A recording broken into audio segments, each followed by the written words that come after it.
कहानी की शुरुआत में हमें वैन वान को दिखाया जाता है। आज उसकी शादी का दिन था और उसके फियोंसे शुआन सिंह ने उसकी पूरी वैन फैमिली को वाइन में जहर देकर मार डाला था। वो इन सभी की लाशों को देखकर कहती है कि मेरे ग्रैंडपा वो कहाँ पर है, तुमने उसके साथ क्या किया है। कि तभी ही उसके लोग ग्रैंडपा को लेकर आते हैं जो कि अभी अधमरी हालत में थे। शुआन सिंह अचानक से ही उस पर तलवार चला देता है एंड फिर कहता है कि बेचारे कब से तड़प रहे थे, तो मैंने सोचा कि मैं उसे एक ही झटके में खत्म कर देता हूँ। वहीं जेल के अंदर हमें चिंगलान राज्य के किसी कैदी को दिखाया जाता है जो कि कह रहा था कि अब से हम चिंगलान राज्य के लोग जब चाहे तब दान राज्य में आ सकते हैं। कहानी का मेन हीरो शाओचेन कहता है कि वैन आर्मी के सामने तुम चिंगलान वाले काफी बुरी तरीके से युद्ध को हार गए हो, फिर भी ऐसी बातें करने का घमंड तुम में आ कहां से छाता है। कैदी कहता है कि वैन आर्मी, क्या तुम नहीं जानते कि वैन फैमिली के साथ आज क्या होने वाला है। वो कहता है कि आज वैन फैमिली में वैन वान की शादी है। मन तो कर रहा है कि आज ही मैं तुम्हें मार दूं, पर शादी के दिन में कोई खून खराबा नहीं करना चाहता। कैदी कहता है कि तो तुम उस लड़की वैन वान को पसंद करते हो, पर तुम नहीं जानते कि आज उसका दुनिया में आखिरी दिन है। दूसरी तरफ वैन वान कह रही थी कि मैंने तुम पर इतना भरोसा किया, प्यार किया, पर बदले में तुमने मेरी पूरी फैमिली को खत्म कर दिया। वो शुआन सिंह के साथ कुछ करने चाहती, उससे पहले ही शुआन सिंह उस पर तलवार चला देता है। तभी ही वहाँ पर शाओचेन आता है। शाओचेन दान राज्य का 7वां राजकुमार था।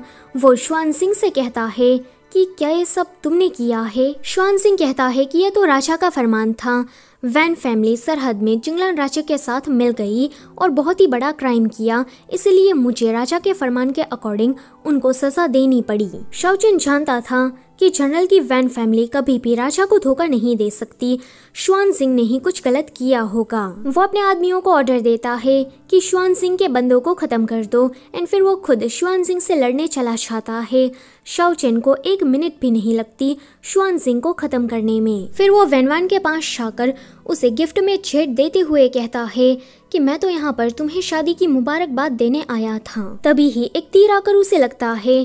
तीर मारने वाला इंसान कौन था अभी हमें नहीं बताया जाता। इन दोनों के ही मरने के बाद वो जेट जो कि इनके हाथ में था वो अचानक से ही चमक उठता है और वैन वान समय में पीछे आ जाती है। वो अपनी नौकरानी को जिंदा देखकर अभी काफी शॉक्ड हो रही थी कि ये कैसे हो गया। नौकरानी को कुछ सवाल पूछने के बाद वो सोचती है कि अभी शुआन सिंह मेरे पीछे पड़ा है, ठीक 1 महीने के बाद वो शादी के लिए मुझे प्रपोज करेगा और मेरी पूरी वैन फैमिली को खत्म कर देगा। तभी ही उसे ग्रैंडपा का ख्याल आता है। वो भागी हुई उसे देखने जा रही थी कि दरवाजे के सामने ही शुआन सिंह खड़ा था। वैन वान उसे देखकर सीधा उस पर टूट पड़ती है कि वो कहता है कि वैन वान तुम्हें हो क्या गया है, देखो मैं तुम्हारे लिए गिफ्ट लाया हूँ। वो कहती है कि हाँ, वही अपना खानदानी कड़ा। वो कहता है कि पर तुम्हें कैसे पता चला। ये सुनकर वो चुप हो जाती है, पर फिर कहती है कि जाकर ग्रैंडपा से हमारी शादी के बारे में बात करो, हम 3 दिन के ही अंदर शादी करेंगे। ये सुनकर शुआन सिंह तो काफी खुश हो जाता है। यहाँ पर जो वैन वान है वो जनरल की फैमिली से आती है, जबकि जो शुआन सिंह है उसका कोई इतना बड़ा खानदान नहीं, वो एक नॉर्मल लड़का है। वैन वान सोचती है कि पास्ट में तुमने वैन फैमिली को फंसाकर उसे मार डाला था ताकि तुम्हें राजा का फेवर हासिल हो सके और तुम अमीर बन सको, पर अब मुझे तुम्हारे सारे मंसूबों के बारे में पता है जिसको मैं कामयाब नहीं होने दूंगी। पास्ट में वैन फैमिली के साथ तुमने जो किया अब मैं भी तुम्हारे साथ वैसा ही करूंगी। आगे शुआन सिंह किसी पेविलियन के मास्टर से मिलने के लिए जाता है जहाँ पर वो उसे कह रहा था कि मैंने वैन वान को पटाकर उसे शादी का बोल दिया है, 3 दिन में ही हमारी शादी होगी। पेविलियन का मास्टर कहता है कि तुम तो सच में लड़की पटाने में माहिर हो। डोंट वरी, जैसा कि मैंने तुमसे वादा किया, वैन फैमिली को खत्म करने के बाद मैं तुम्हें बड़ा मंत्री बना दूंगा। ये सुनकर शुआन सिंह तो काफी खुश हो जाता है। उसके जाने के बाद ये पेविलियन मास्टर कहता है कि तुम्हें क्या लगता है कि तुम कौन हो, वैन फैमिली जैसे ही खत्म होगी तो हम तुम्हें भी मार देंगे। वैन वान जिसने दूर से ही उसकी सारी बातें सुन ली थी, जैसे ही वो यहाँ से जाने की कोशिश करती है कि पेविलियन के लोग आकर उस पर हमला कर देते हैं, लेकिन तभी ही कोई आकर उसकी मदद करता है। आगे वो ऐसे ही उन हमलावरों से बचकर भाग रही थी कि उसकी टक्कर शाओचेन से हो जाती है। वो उसे कहती है कि अभी मेरे पीछे हमलावर पड़े हैं, प्लीज तुम मेरी मदद करो, कि वो मान जाता है। इतना ही नहीं, वो तो वैनवान को उसके घर तक भी छोड़कर आता है। वैनवान को डर लग रहा था कि कहीं ये लड़का उसका भांडा ना फोड़ दे कि ये लड़की आधी रात में इस तरह से घूम रही थी और इसके पीछे हमलावर भी पड़े थे। लेकिन शाओचेन ऐसा कुछ नहीं करता। तभी ही नौकरानी बाहर आकर उसे बताती है कि ये हमारे दान राज्य के 7वें राजकुमार शाओचेन है। ये बचपन में ही कहीं गायब हो गए थे। 3 महीने पहले ही ये वापस कैपिटल आए हैं। सरहद पर दुश्मनों का सफाया करके इसने वहाँ शांति लाई, जिस वजह से राजा उससे काफी खुश है। अब वो राजा के फेवरेट राजकुमार बन गए हैं। वो सोचती है कि अच्छा तो ये लड़का एक राजकुमार है। अगले दिन वो सोचती है कि शुआनसिंग ने उसे मारने से पहले ये कहा था कि मैंने ही सारे झूठे सबूतों को क्रिएट किया और राजा के सामने पेश किया कि ये वैन फैमिली तो सरहद पर चुंगलान लोगों के साथ मिली हुई है और आपको धोखा दे रही है। वो कहती है कि शुआनसिंग, मैं पिछली बार की तरह इस बार तुम्हारे झांसे में नहीं फंसने वाली। आज फिर से शुआनसिंग उससे मिलने के लिए आया था। वो अभी ग्रैंडपा के स्टडी रूम में था। वो देखता है कि ग्रैंडपा तो उसे कोई बड़ा मंत्री बनाने के बारे में सोच रहे हैं। बाहर वैनवान ग्रैंडपा से झगड़ा कर रही थी कि वो मेरा होने वाला पति है, आप उसे प्रमोट कर दीजिए, वो एक अच्छा लड़का है और काफी ज्यादा टैलेंटेड भी। ग्रैंडपा कहते हैं कि तुम तो प्यार में बिल्कुल अंधी हो गई हो, तुम्हें उस शुआनसिंग के अलावा और कुछ भी नहीं दिखाई देता। वो कहती है कि जो भी हो, पर शुआनसिंग शादी के बाद एक बड़ा मंत्री बन जाना चाहिए, मैं इसकी सारी जिम्मेदारी आपको देती हूँ। दरअसल में ये लोग शुआनसिंग को सुनाने के लिए ही ये सारा नाटक कर रहे थे। शुआनसिंग कहता है कि मुझे पता नहीं था कि वैनवान मेरे लिए इतनी ज्यादा पागल होगी।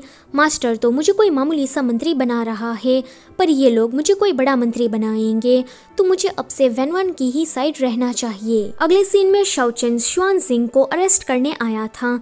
शुआनसिंग कहता है कि मेरी गलती ही क्या है, क्या तुम मुझे जानते नहीं कि मैं कौन हूँ? मैं वैन फैमिली का होने वाला दामाद हूँ। शाओचेन कहता है कि तुम जो भी हो, कानून के सामने किसी की भी नहीं चलती। तभी ही वहाँ पर वैनवान उसे बचाने आ जाती है कि कल मेरी शादी है और तुम मेरे दुल्हे को इस तरह से अरेस्ट नहीं कर सकते। वो कहता है कि ठीक है, फिर शादी के बाद मैं इसे अरेस्ट कर लूंगा। वो सोच रहा था कि मैं तुम्हें इस शुआनसिंग से दोबारा शादी करने नहीं दे सकता। वो उसे कहता है कि शुआनसिंग अच्छा लड़का नहीं है, वो काफी ज्यादा घटिया है, तुम उसे शादी मत करो। इस पर वो कहती है कि शाओचेन, क्या तुम्हें ये लगता है कि तुम अच्छे हो? तुम मेरे होने वाले पति के बारे में ऐसी बातें कर कैसे सकते हो? पर उसके मन में ये चल रहा था कि मैं जानती हूँ कि ये शुआनसिंग एक नंबर का घटिया आदमी है, पर बदला लेने के लिए मुझे उसे शादी करनी होगी। अभी शाओचेन उसके पीछे पड़ा था कि वो उसे शादी की वाइन पिलाने के बहाने बेहोश कर देती है। उसके कपड़ों में से उसे ये जब हथियार नजर आता है कि वो समझ जाती है कि पेविलियन के हमलावरों से इसी ने ही उसे उस दिन बचाया था। आगे इन दोनों की शादी होने जा रही थी। शुआनसिंग इसके लिए काफी ज्यादा एक्साइटेड था, मगर शादी के दिन ही वो उसे चाकू मारकर मार देती है। वो कहता है कि वैनवान, तुमने मेरे साथ ऐसा क्यों किया? वैनवान कहती है कि तुम्हें ये पूछने का कोई अधिकार नहीं। वो कहता है कि भले ही आज मैं मर जाऊं, पर मैंने ऑलरेडी राजा को वैन फैमिली के खिलाफ सारे सबूत दे दिए हैं। अब मैं नहीं तो इंपीरियल गार्ड आकर वैन फैमिली को खत्म कर देंगे। ये सुनकर वो कहती है कि माफ करना, पर मैंने उन सारे सबूतों को बदल दिया है और मैं तो कभी कैपिटल से बाहर गई ही नहीं, तो किसी को इस बात पर यकीन कैसे होगा कि मैं चुंगलान राज्य के साथ मिली हुई हूँ? शुआनसिंग कहता है कि तुम जानती नहीं कि मेरे पीछे कौन है? वो कहती है कि हाँ पता है, वही तुम्हारा मास्टर। तभी ही वहाँ पर शाओचेन आता है, जिसको होश आ गया था। वो देखता है कि इसने शुआनसिंग को मार दिया है। वो कहती है कि राजकुमार, मैं सरेंडर करना चाहती हूँ। अगले सीन में वो जेल के अंदर थी कि शाओचेन आकर उसे कहता है कि तुम जानना चाहती हो ना कि शुआनसिंग का वो मास्टर कौन है और आखिर में कौन वैन फैमिली को फंसाना चाहता है, तो इस बात की इन्वेस्टिगेशन करने में मैं तुम्हारी मदद करूंगा। वो कहती है कि बिना किसी रीजन के तुम भला मेरी मदद क्यों करोगे? शाओचेन कहता है कि तुम यहाँ जेल में इसीलिए आई क्योंकि तुम्हें उस चिंगलान के कैदी से पूछताछ करनी थी। वो उसे उस कैदी के पास लेकर जाती है जिसको आज ही जेल के अंदर लाया गया था। उसे पूछताछ करने पर वैनवान को पता लगता है कि शाही परिवार का कोई बड़ा शख्स है जो कि चिंगलान राज्य के साथ मिला हुआ है। वहीं हम शुआनसिंग के उसी मास्टर को देखते हैं जो कि सुप्रीम कोर्ट का हेड था और उसका नाम शुनचेंग है। अब यहाँ शुनचेंग के ऊपर भी एक मास्टर था जो कि क्राउन प्रिंस था। शुनचेंग उसे कहता है कि वैनवान 7वें राजकुमार के साथ मिलकर आपके ऊपर इन्वेस्टिगेशन कर रही है। कहीं उसे पता ना लग जाए कि आप चिंगलान राज्य के साथ मिलकर इस देश को ही धोखा देने की प्लानिंग कर रहे हैं। क्राउन प्रिंस कहता है कि उनको मेरे बारे में कुछ पता चले उससे पहले ही तुम उसे टपका दो। मेरा प्लान उन दोनों की वजह से खराब नहीं होना चाहिए। वहीं वैनवान शाओचेन को मना कर देती है कि अब से तुम अपना काम करो, मैं अकेले ही सारे सबूतों को ढूंढकर उन गुनहगारों को पकड़ूंगी और सजा दूंगी। ये मुझ अकेली का रिवेंज है, तो मैं तुम्हें इस मामले में नहीं घसीटना चाहती। कि वो कहता है कि तुम अकेली कुछ भी नहीं कर पाओगी, वो लोग तुम्हें मार देंगे। वैनवान कहती है कि मैं एक बार ऑलरेडी मर चुकी हूँ, अब मुझे मौत से डर नहीं लगता। वैसे भी तुम ये बात कहाँ समझोगे। वो सोचता है कि मैं भी एक बार मर चुका हूँ। वो उससे कहता है कि बचपन में तुमने एक बार मेरी जान बचाई थी, अब मैं तुम्हारी मदद करके उस एहसान का बदला चुकाना चाहता हूँ। अगर तुम वैन फैमिली के दुश्मनों को ढूंढना चाहती हो तो मैं इसमें तुम्हारी मदद करूंगा। आगे वो नाचने वाली का भेस बदलकर उस पेविलियन में गई थी ताकि वो उस पेविलियन के मास्टर का पर्दाफाश कर सके। सुनचन जब उसे देखता है कि वो तो उसे पहली ही नजर में पहचान लेता है कि ये लड़की वैनवान है और पक्का वो पेविलियन में कोई सबूत ढूंढने ही आई होगी या फिर उसका पर्दाफाश करने आई होगी। वैनवान कुछ करने चाहे इससे पहले ही ये कहता है कि देवियों और सज्जनों, मेरे पेविलियन में ये नाचने वाली लड़की को मैं बेचना चाहता हूँ। अगर कोई इसको खरीदने में इंटरेस्टेड है तो वो अपनी कीमत बताए। वैनवान समझ जाती है कि लगता है कि इसे मेरे बारे में पता लग गया है। शाओचेन जो कि दूर से ही अपनी सैनिकों की टुकड़ी लेकर उस पर नजर रखे हुए था, ये देखकर वो जल्दी से अंदर आ जाता है। आगे हमें यहाँ पर अच्छा खासा फाइटिंग सीन देखने को मिल जाता है। वैनवान जो कि जनरल की फैमिली से आती है, उसको भी मार्शल आर्ट आता है। थोड़ी ही देर में शाओचेन के सैनिकों ने पेविलियन के सभी लोगों को अरेस्ट कर लिया था। ये लोग देखते हैं कि इस मुखौटे के पीछे तो सुप्रीम कोर्ट का हेड सुनचेन है। वैनवान उसे कहती है कि सुप्रीम कोर्ट के हेड होकर चिंगलान राज्य के साथ मिलकर क्या तुम अपने ही देश को बेचना चाहते हो? मैं जानती हूँ कि तुम इन सारे मामलों में मेरी वैन फैमिली को घसीटोगे। तुम ही ये सब कुछ कर रहे हो या फिर तुम्हारे ऊपर भी कोई है? सुनचेन कहता है कि मैं सुप्रीम कोर्ट का हेड हूँ, भला मैं किसी और का काम क्यों करूँगा? मेरे आगे पीछे कोई नहीं है। तुम्हारे ग्रैंडपा से मेरी पर्सनली दुश्मनी है। उसने राज दरबार में मेरी सबके सामने बेइज्जती की थी। मेरी शादी राजकुमारी से होने वाली थी। मैं काफ़ी खुश था कि अब मैं राजमहल में रहूँगा, मेरे पास बहुत सारे पैसे होंगे, पर तुम्हारे ग्रैंडपा की वजह से मेरी शादी होते होते रह गई। तब से ही वो बुढ़ा मुझे कुछ खास पसंद नहीं और मैं उसे मारना चाहता था। और मैं जानता हूँ कि तुम मुझे मार नहीं सकती क्योंकि मैं सुप्रीम कोर्ट का हेड हूँ। अगर तुमने मुझे मार दिया तो तुम दूसरों को क्या जवाब दोगी? लेकिन वो उस पर तलवार चलाकर उसे एक ही झटके में खत्म कर देती है। वो कहती है कि मैं ऐसी हालत में अपने घर नहीं जा सकती। शाओचेन उसके दर्द को अच्छे से समझ पा रहा था। अगले सीन में वो पेविलियन के ही बाथ हाउस में नहा रही थी और शाओचेन बाहर रहकर उसका इंतजार कर रहा था। जब वो बाहर आती है कि देखती है कि शाओचेन के फेस पर तो खून लगा है, वो उसे पोंछने के लिए अपना रुमाल देती है।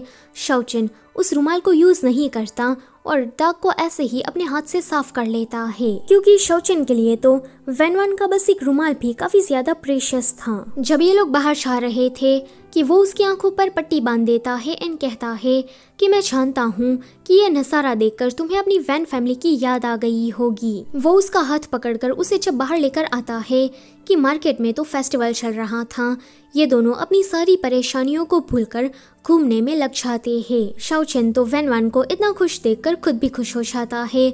जब वो उसे हेयरपिन गिफ्ट में देता है कि वैनवान को याद आता है कि पास्ट में इसी तरह से शुआनजिंग उसे घुमाने लाया था और उसने भी इसी तरह से उसे हेयरपिन गिफ्ट की थी। वहीं शाओचेन सोच रहा था कि जब वो दोनों घूम रहे थे कि दूर से वो खड़े रहकर उसे देख रहा था। जब वो घूमने के बाद अपने घर वापस आती है कि देखती है कि किसी ने उसके पूरे परिवार को खत्म कर दिया है। वो देखना चाहती थी कि आखिर में इस मुखौटे के पीछे है कौन, क्योंकि सुनचेन को तो उसने पहले ही खत्म कर दिया। थोड़ी देर इन दोनों के बीच में फाइटिंग होती है जब उसका मास्क रिवील होता है कि ये तो शाओचेन था। वो सोचती है कि तो इन सभी के पीछे मास्टरमाइंड ये था।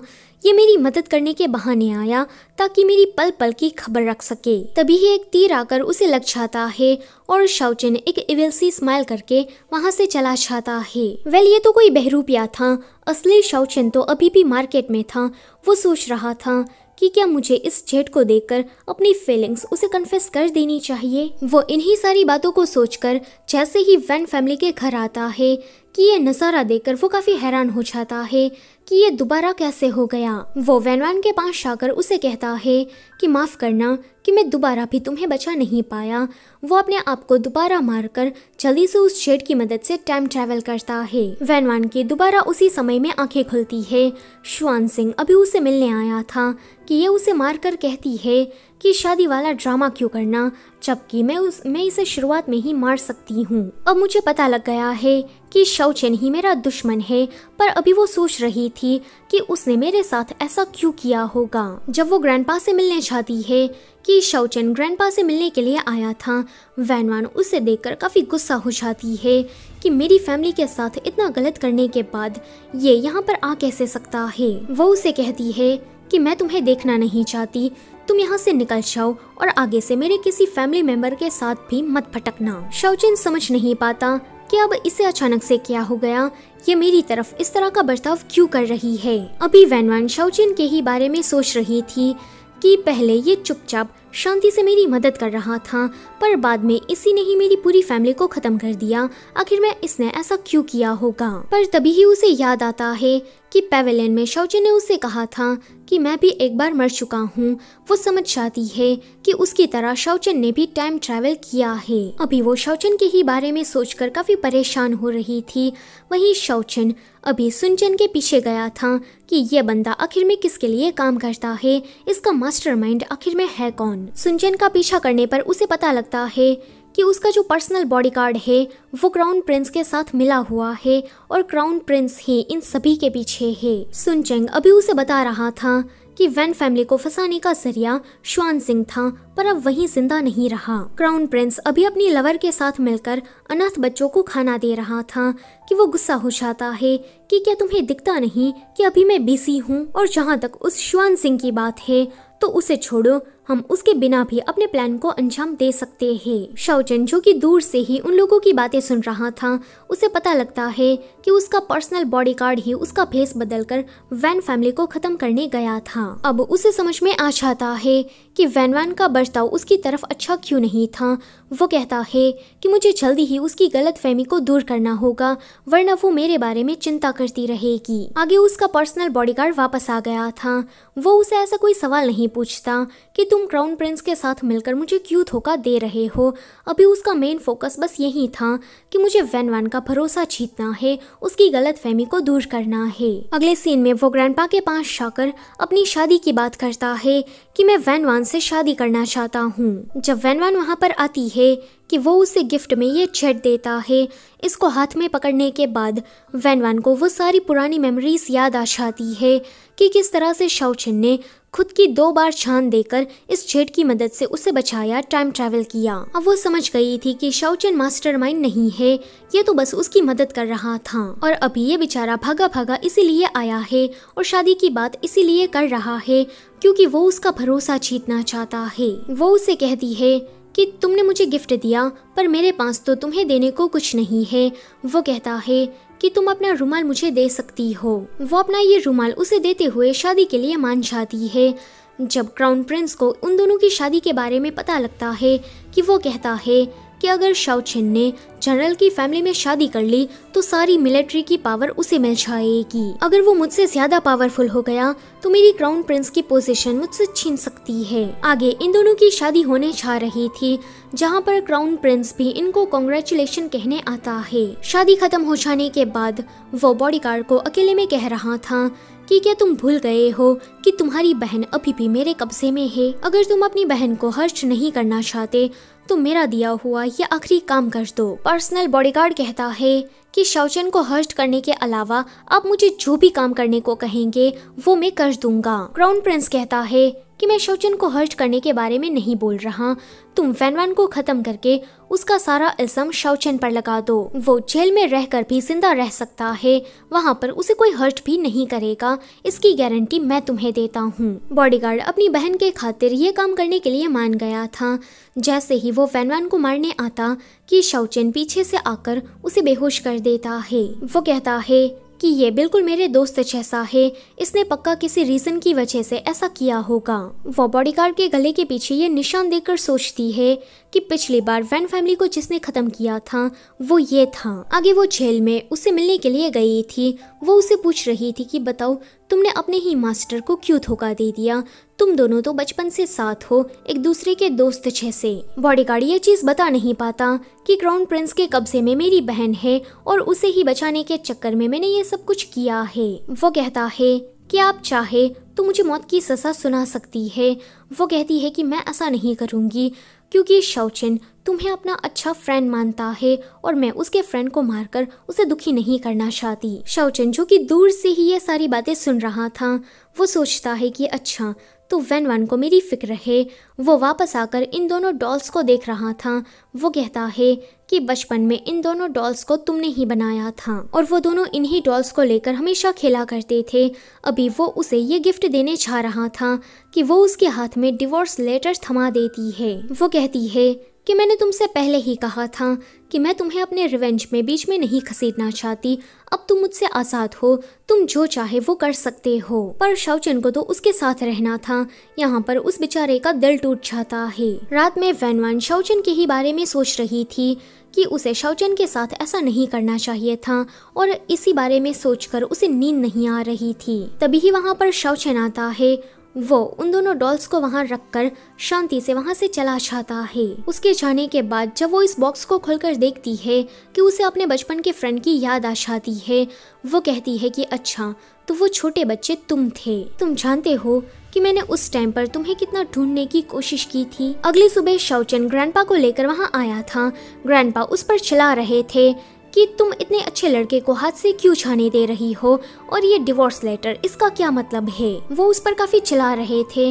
वो देखती है कि शौचन उसके साथ रहने के लिए ग्रैंडपा का सहारा ले रहा है। वो ग्रैंडपा को दुखी नहीं करना चाहती थी, इसलिए वो कहती है कि ग्रैंडपा ये तो बस मजाक था, हम दोनों अभी भी हस्बैंड वाइफ है। ग्रैंडपा उन दोनों को कमरे में बंद करके कहते हैं कि जब तक तुम्हारा रिश्ता, तुम्हारे बीच में जो नोक-झोंक चल रही है वो खत्म नहीं हो जाती, तब तक तुम दोनों बाहर मत निकलना। अगली सुबह इन दोनों की वापस से मुलाकात होती है। ग्रैंडपा उसी तरफ आ रहे थे कि वो सडनली उसे किस कर लेती है ताकि ग्रैंडपा को उन दोनों पर शक ना हो। वो कहती है कि माफ करना, ग्रैंडपा इसी तरफ आ रहे थे तो मुझे कुछ सूझा नहीं। वो कहता है कि कोई बात नहीं। आगे इनको पता लग गया था कि क्राउन प्रिंस चिंगलान राज्य के साथ मिलकर उसके ही देश को धोखा दे रहा है और राजगद्दी हासिल करना चाहता है। इसीलिए अब से ये लोग क्राउन प्रिंस के खिलाफ सबूत ढूंढने में लग जाते हैं। अभी ये लोग पेवेलियन में गए थे जहाँ पर ये लोग सुनचन पर दूर से ही नजर रखे हुए थे। दरअसल में अभी इन लोगों ने दोबारा समय को पीछे किया है, तो इस बार सिर्फ और सिर्फ शुआन सिंह ही मरा है, सुनचंग जिंदा है। आप लोग कंफ्यूज मत हो जाना। वो लोग देखते हैं कि सुनचेंग के पेवेलियन में तो चिंगलान का राजकुमार आया है और क्राउन प्रिंस उसे कुछ डील कर रहा है। अचानक से ही इन दोनों राजकुमारों के बीच में झगड़ा शुरू हो जाता है। क्राउन प्रिंस चिंगलान के राजकुमार को धमकी दे रहा था कि मैं जैसा कहता हूँ वैसा तुम्हें करना पड़ेगा। आगे ये लोग पेवेलियन से घर वापस आ गए थे, जहाँ पर वो उसे पूछ रही थी कि तुम मुझे बिना बताए ही छोड़कर क्यों चले गए थे। वो याद करता है कि बचपन में उस टाइम पर क्राउन प्रिंस के लोग उसके पीछे पड़े थे, इसलिए वो बचता बचाता ऐसे ही सरहद के जंगलों में घूम रहा था। और यहाँ पर मैं एक और बात रिवील कर दूं कि शुरुआत में शौचन पर जिसने तीर चलाया था वो क्राउन प्रिंस था। अभी शौचन कहता है कि मैं बिना बताए चला गया था, तो तुम किसी मुसीबत में तो नहीं पड़ गई थी ना। वो कहती है कि हाँ, मैं एक बहुत ही बड़ी मुसीबत में पड़ गई थी। वो सोचती है कि शौचन के जाने के बाद वो हर जगह उसे ढूंढ रही थी। वो रोज ही उसके आने का इंतजार करती थी, पर वो कभी नहीं आया और ऐसे ही इंतजार करते करते एक दिन वो बड़ी हो गई। शौचन कहता है कि हर साल विंटर के शुरू होते ही मैं उसी तालाब वाली जगह पर आता था तुमसे मिलने, पर तुम वहाँ पर नहीं थी। वो कहती है कि मैं तालाब वाली जगह पर काफी कम बार छाया करती थी, शायद इसीलिए तुम्हें मैं नहीं मिली होगी। पर सच तो ये था कि वो बार बार उसी जगह पर छाया करती थी ताकि किसी बहाने शाओचेन उसे मिल जाए, पर वो उसे नहीं मिला। नौकरानी ने एक दिन तंग आकर उसे कहा कि आप बार बार इसी जगह पर क्यों आया करती है। वो कहती है कि ठीक है, आज के बाद से मैं उस लड़के का इंतजार नहीं करूंगी। पर तभी ही उसे वहाँ पर शुआन सिंह मिल गया, तो वैनवान को लगा कि शायद यही लड़का उसके बचपन का दोस्त है और उसे उससे प्यार हो गया। शाओचेन उसकी ये कहानी सुनकर खुश हो जाता है कि तुम शुरुआत से मुझे ही पसंद करती थी, ये तो शुआन सिंह को लेकर तुम्हें गलतफहमी हो गई।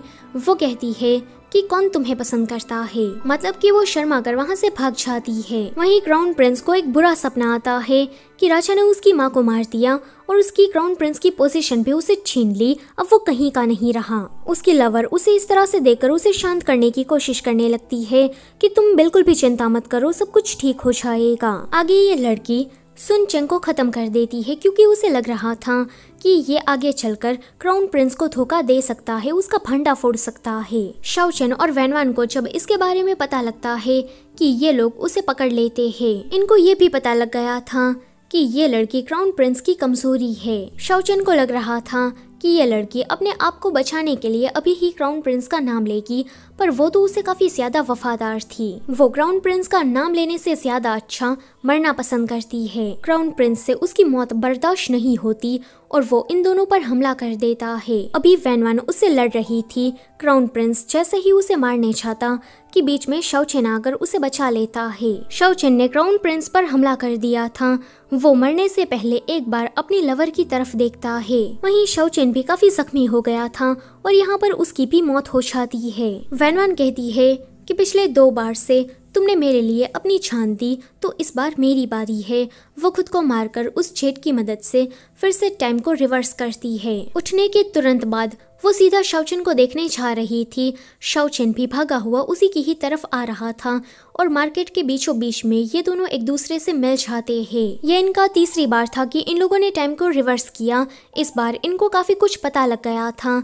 ये दोनों बॉडीगार्ड के पास जाकर उसकी बहन को बचाने के बारे में बात करते हैं ताकि क्राउन प्रिंस आगे चलकर बॉडीगार्ड को ब्लैकमेल ना कर सके। बॉडीगार्ड की बहन को बचाने के बाद इन लोगों ने क्राउन प्रिंस की उस लवर को भी पकड़ लिया था। वैनवान उस लड़की को लेकर क्राउन प्रिंस को धमका पाती कि क्राउन प्रिंस कहता है कि मैंने तुम्हारे अंकल को अरेस्ट कर लिया है, अभी वो मेरी गिरफ्त में है। अगर तुम चाहती हो कि वो जिंदा रहे तो तुम्हें पहले चिन्यो यानी कि उसकी लवर को छोड़ना होगा और उसे शादी करनी होगी ताकि वैन फैमिली का सपोर्ट उसे मिल जाए। वैनवान उसे मना ही करने वाली थी कि वो अंकल की टूटी हुई उंगली को उसे दिखाता है एंड कहता है कि अगर तुमने मेरी बात नहीं मानी तो मैं तुम्हारे अंकल को इसी तरह से टॉर्चर करूंगा। शाओचेन को जब इन दोनों की शादी के बारे में पता लगता है कि वो कहता है कि अब बस बहुत हुआ, मुझे क्राउन प्रिंस के बारे में राजा को बता देना चाहिए और इन सारी चीजों का एंड करना चाहिए। वो ऐसा करके बस इन दोनों की शादी नहीं होने देना चाहता था कि तभी ही वहाँ पर वैनवान आ जाती है। वो कहती है कि मैं क्राउन प्रिंस के साथ शादी करने के लिए मान गई हूँ। शाओचेन उसे शादी करने से मना करता है कि अगर तुम चाहो तो मैं तुम्हें शादी से भगा सकता हूँ, पर वो मना कर देती है कि हमें क्राउन प्रिंस को ऐसा दिखाना है कि हम उसके झांसे में आ रहे हैं। शादी के बाद ही मैं अपने अंकल को उसकी गिरफ्त से आजाद कर पाऊंगी, बस यही एक रास्ता है, अदरवाइज वो मेरे अंकल को खत्म कर देगा। शाओचेन कहता है कि कोई बात नहीं, पर मैं दूर से ही रहकर तुम्हें प्रोटेक्ट करता रहूंगा। आगे ये दोनों साथ में मिलकर बहुत सारे लालटेन्स चलाते हैं। वैनवान कहती है कि मेरी तो अभी भी बहुत सारी विशेष बाकी है। वो कहता है कि तुम सेफ रहो, मेरे लिए तो बस इतना ही काफी है। आगे हमें यहाँ पर इनका एक किसिंग सीन भी दिखाया जाता है कि तभी ही अचानक से वहाँ पर स्नोफॉल होना स्टार्ट हो जाती है। वो कहती है कि मैं चाहती हूँ कि ये रात कभी खत्म ही ना हो, बस इसी तरह से चलती रहे। वहीं क्राउन प्रिंस के लवर को वैनवान ने आजाद कर दिया था। वो कहता है कि देखो तुम कुछ गलत मत समझना, मैं वैनवान से शादी इसीलिए कर रहा हूँ क्योंकि मुझे वैन फैमिली की मिलिट्री की पावर चाहिए। वो लड़की कहती है कि मैं समझ सकती हूँ आप क्राउन प्रिंस है, आगे चलकर आपकी काफी सारी वाइफ्स होगी, मैं जेलस बिल्कुल भी नहीं हूँ। आगे इन लोगों की शादी हो रही थी। क्राउन प्रिंस चिन्यू के खातिर शादी की सेरेमनी को पूरा नहीं करता एंड कहता है कि मैं रस्मों को निभाते निभाते थक गया हूँ। शादी यहीं पर ही खत्म हुई। वो शादी को अधूरा छोड़कर वहाँ से चला जाता है। आगे रात में शाओचेन ने शादी की वाइन में बेहोशी का पाउडर मिला दिया था ताकि रात में इन दोनों के बीच में कुछ हो ना सके। क्राउन प्रिंस के बेहोश होते ही ये दोनों अंकल को ढूंढने चले गए थे। पूरी रात ढूंढने पर भी वो नहीं मिलते। अभी ये लोग सोच रहे थे कि क्राउन प्रिंस ने अंकल को आखिर में कहाँ पर छुपा कर रखा होगा, क्योंकि उन लोगों ने उसके घर का हर कोना छान मारा पर अंकल का तो कोई अता पता ही नहीं था। क्राउन प्रिंस दूर से ही अपने लवर के साथ मिलकर उन दोनों को देख रहा था। वो कहता है कि इस शाओचेन की मेरे घर में इस तरह से छानबीन करने की हिम्मत कैसे हुई। पिछली बार इन दोनों ने मिलकर मेरे खास इंसान को मारा था, तो इस बार मैं इसे नहीं छोड़ूंगा।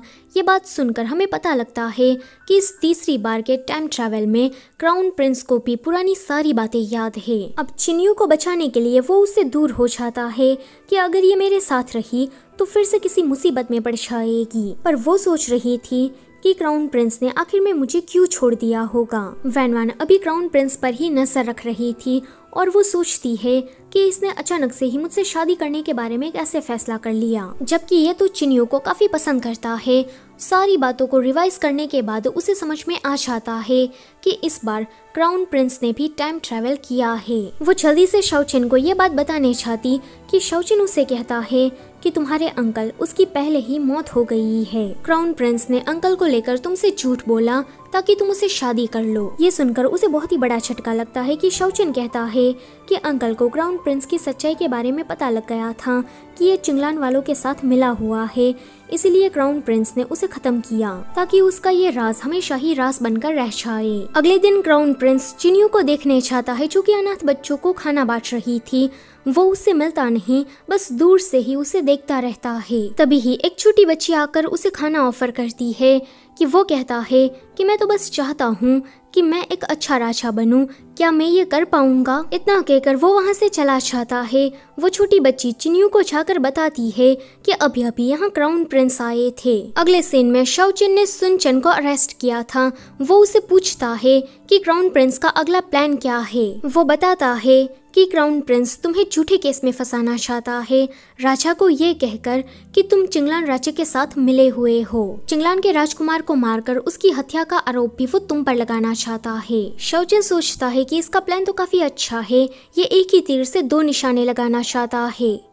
क्राउन प्रिंस कुछ कर पाए उससे पहले ही शाओचेन उसके घर जाकर तलाशी लेता है कि उसके घर में से चिंगलान के राजकुमार की लाश मिलती है, जिसको क्राउन प्रिंस ने पहले ही मार दिया था। शाओचेन कहता है कि तुमने चिंगलान के राजकुमार को मारकर एक बहुत ही बड़ा क्राइम किया है, सैनिकों इसे अरेस्ट कर लो। क्राउन प्रिंस कहता है कि उस सुनचेन के बच्चे ने मुझे धोखा दे दिया, पहले अभी मैं तुम दोनों को टपका देता हूँ, उसके बाद मैं उसे भी नहीं छोड़ूंगा। वैन कहती है कि माफ करना, अभी तुम इस हालत में नहीं हो कि तुम ये सब कुछ कर पाओ, तुम जल्दी ही जेल की हवा खाने वाले हो। वो कहता है कि मैंने तुम्हें एक बार तो मारा है, तो दोबारा भी मैं ये कर सकता हूँ। मैं इतने सारे गलत काम करने के बाद क्राउन प्रिंस बना हूँ, मैं इतनी दूर आ गया हूँ, तो अब मैं पीछे नहीं हट सकता। मुझे राजगद्दी चाहिए और इसके लिए मुझे तुम्हें मारना पड़े तो मैं ये चीज करने को भी तैयार हूँ। कि तभी ही राजा की तरफ से फरमान आता है। उसने क्राउन प्रिंस के सारे गुनाह उसमें लिखे थे और कहा था कि क्राउन प्रिंस दुश्मन देश के साथ मिले हुए हैं। राजा ने यहाँ पर उसके लिए जहरीली वाइन भेजी थी। क्राउन प्रिंस देखता है कि अब तो राजा के सामने भी उसका भांडा फूट गया। राजा अब दोबारा उस पर यकीन नहीं करेंगे कि वो पागलों की तरह बिहेव करते हुए शाओचेन को मारने चाहता है कि वैन तभी ही उसे खत्म कर देती है। सभी के वहाँ से जाने के बाद चिन्यू वहाँ पर आई थी। वो उसकी लाश को देखकर कहती है कि तुम्हारी यही आखिरी इच्छा थी ना कि मैं अच्छे से रहूं, तो मैं ये करूंगी। यहाँ पर वो कोई बदला लेने के बारे में नहीं सोचती। अगर क्राउन प्रिंस जिंदा होता तो वो भी यही चाहता कि चिन्यू शांति से अपनी जिंदगी बिताए। आगे सब कुछ ठीक हो जाने के बाद शाओचेन और वैन अपना क्वालिटी टाइम स्पेंड कर रहे थे। शाओचेन ने उसके लिए खाना बनाया था। वो कहती है कि तुमने नमक की जगह पर शुगर मिला दिया है। शाओचेन यहाँ पर वैन की कुछ ज्यादा ही केयर कर रहा था और वो भी ये बात नोटिस करती है। एक फ्लैशबैक में हमें दिखाया जाता है कि एक छोटी बच्ची ने शाओचेन का जेट चुरा लिया था क्योंकि वो अनाथ थी और उसके पास खाने को कुछ नहीं था। तो उसने सोचा कि जेट को बेचकर वो थोड़ा बहुत खाना खरीद लेगी। क्या तभी ही वहाँ पर शाओचेन आता है। वो उस छोटी बच्ची की हालत को जानकर उसे ऐसे ही रिलीज कर रहा था, पर वो छोटी बच्ची उसके अंदर फ्यूचर देखने की पावर थी। वो इस जेट को टच करने के बाद कहती है कि इसकी 3 बार की ही लिमिट थी और तुमने इसे पूरा यूज कर लिया है। तुम जल्दी ही मरने वाले हो। तुमने अपने अंदर ये बात नोटिस की होगी कि तुम धीरे धीरे करके बीमार पड़ रहे हो। वेल शाओचेन ये सारी बातें याद कर रहा था। वो समझ गया था कि अभी उसके पास ज्यादा टाइम नहीं है, इसलिए वो अपना सारा टाइम वैनवान के साथ स्पेंड कर रहा था। मरने से पहले उसकी बस यही आखिरी इच्छा थी कि वैनवान सेफ रहे और हमेशा ही खुश रहे। आगे शाओचेन की तबीयत और भी ज्यादा बिगड़ गई थी। वैनवान उसका ध्यान रख रही थी। वो उसे पूछती है कि क्या हम सरहद पर रहने चले जाए, हमारा बचपन भी वहीं पर ही बीता है। वो मना कर देता है क्योंकि वो जानता था कि उसके पास बस जिंदा रहने के लिए 4-5 दिन ही बचे हैं। आगे उसे पता चल गया था कि आज उसका आखिरी दिन है कि वो पूरी रात वैनवान के साथ गुजारता है। वैनवान को पता नहीं था कि आज वो शाओचेन को आखिरी बार देख रही है। अगली सुबह जब उसकी आंखें खुलती है तो वो अपने घर में थी। वो कहती है कि मैं तो शाओचेन के घर पर थी, मैं यहाँ पर कैसे आ गई। कि उसकी नौकरानी कहती है कि शाओचेन कौन शाओचेन। वैनवान शाओचेन के बारे में उसे बताती है कि नौकरानी कहती है कि हमारे राज्य में सिर्फ 6 राजकुमार है, यहाँ पर कोई 7वां राजकुमार नहीं है। आप आखिर में किसके बारे में बात कर रही है। वैनवान को नौकरानी की बातें सुनकर काफी हैरानी हो रही थी। अभी उसके हाथ में ये टूटा हुआ जेट था।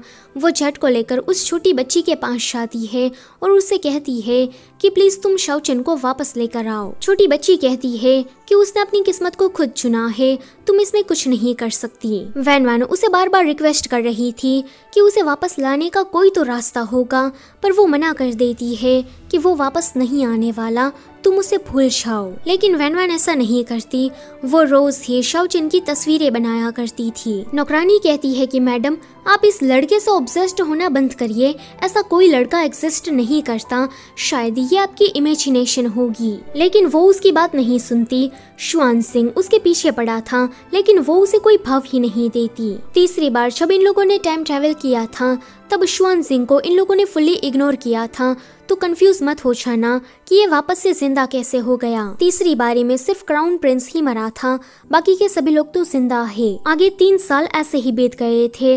नौकरानी भागी हुई उसके पास आकर कहती है कि मैडम आप सच कह रही थी, हमारे राज्य में टोटल 7 राजकुमार है। शाओचेन वापस आ गया है सरहद से। वो बचपन से ही लेकर आज तक सरहद पर ही रहा, इसलिए उसके बारे में हमारे कैपिटल में किसी को ज्यादा कुछ पता नहीं। ये वही लड़का है जिसके बारे में आपने बहुत सारी कहानियां लिखी और तस्वीरें बनाई। जब वो उससे मिलने चाहती है कि शाओचेन उसे पहचान नहीं पा रहा था। ये देखकर वो उसे याद दिलाने की कोशिश करती है कि वो उसकी वाइफ है। कि वो कहता है कि जब मैं यहाँ पर आया तो मुझे पता लगा कि तुमने मेरे बारे में काफी सारी कहानियां लिखी है और वो सारी टाइम ट्रैवल पर बेस है, पर मैं इन सारी कहानियों पर यकीन नहीं करता, मैं उन कहानियों से काफी ज्यादा अलग हूँ। वैनवान कहती है कि ये वापस आ गया, मेरे लिए इतना ही काफी है, मैं जल्दी ही इसे अपनी सारी पुरानी मेमोरीज याद दिला दूंगी। आगे वो काफी सारी कोशिशें करती है, सभी सीन को रिक्रिएट करती है ताकि उसे कुछ याद आ जाए, पर शाओचेन को तो कुछ भी याद नहीं आता। वैनवान यहाँ पर हार नहीं मानती और अपनी कोशिशों को जारी रखती है। वेल यहाँ पर शाओचेन को तो पुरानी बातें याद नहीं आती, पर वैनवान के बार बार इस तरह से सामने आने पर उसे वो पसंद आने लगी थी। कहानी के लास्ट में हम इन दोनों को लालटेन फेस्टिवल को साथ में एंजॉय करते हुए देखते हैं और इसी के साथ ये कहानी यहीं पर ही खत्म होती है। वीडियो पसंद आई है तो उसे लाइक करते जाना और चैनल पर नए हो तो उसे सब्सक्राइब भी कर देना। Thank you for watching.